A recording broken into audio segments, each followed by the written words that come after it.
The executive director of the scandal-plagued Texas Lottery has now resigned as the future of the agency looks even more dim. This is Tuesday, April 22nd, 2025.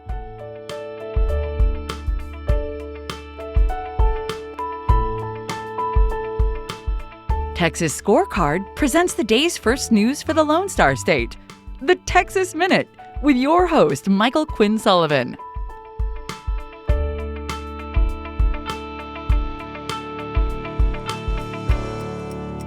Well, happy Tuesday. Thanks for spending part of your day with the Texas Minute.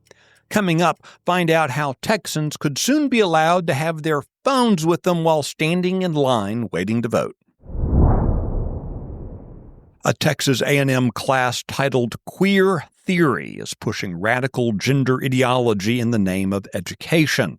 According to the class syllabus, the spring 2025 course instructs students how to, quote, describe queer theory and its emergence and apply it to various social issues. The class is taught by instructor Cole Kahn, who is said to specialize in globalization, sex, gender, and race. This is not what we were taught giga meant when I was a student. A proposal that would allow Texas pharmacists to dispense Ivermectin without a prescription was heard in the House Public Health Committee yesterday, with supporters saying it will empower patients and pharmacists. First developed in the 1970s as an antiparasitic, Ivermectin gained widespread attention during the COVID-19 pandemic after some doctors reported success using it off-label to treat the virus. Despite being approved for human use by the FDA in 1987, the drug became the subject of political and media pushback after federal agencies, including the FDA, discouraged its use against COVID. In proposing the legislation, Republican State Representative Joanne Schaffner of Nacogdoches noted that ivermectin remains widely used in developing nations where it's often administered by non-medical staff with basic dosage training. The Texas Medical Association opposes the legislation, but it's worth noting that Arkansas, Tennessee, and Idaho have already passed laws allowing ivermectin to be dispensed over the counter without a prescription. Legislation proposed by Republican State Representative Hillary Hicklin of Belton would allow cell phones to be used throughout polling locations except at the actual voting booths. State law currently prohibits the use of cell phones and other wireless devices within 100 feet of a voting station, which is defined as a voting booth or other place where voters mark ballots or indicate votes. In some cases, that 100-foot prohibition applies to long lines of would-be voters standing outside of polling locations for several hours.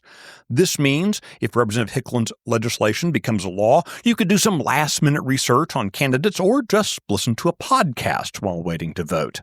Which reminds me, if you enjoy the Texas Minute, please give us a rating on your podcast app, and if you have time, leave a review.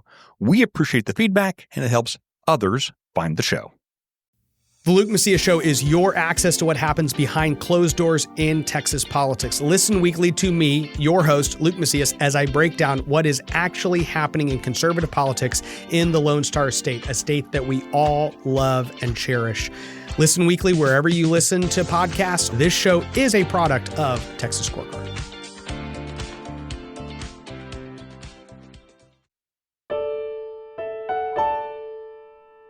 Ryan Mendel has resigned as the executive director of the scandal-plagued Texas Lottery Commission, marking an unexpected turn in a closely watched struggle at the agency that lawmakers have called a money laundering operation.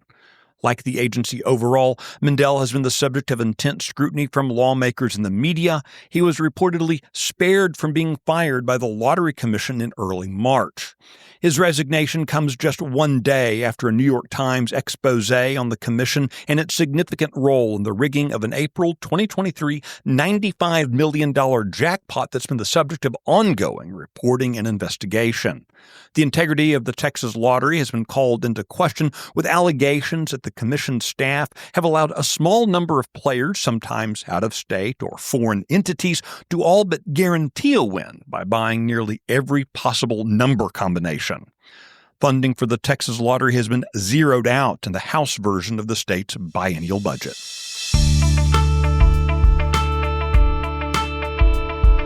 You can find details on all the stories mentioned today and keep up with the latest news by visiting TexasScorecard.com. This edition of the Texas Minute was based on the original reporting of Will Biagini, Luca Cacciatore, and Brandon Waltons. Nick Shepard put the show together and got it delivered to your ears. I look forward to seeing you out around the Lone Star State. Have a great day.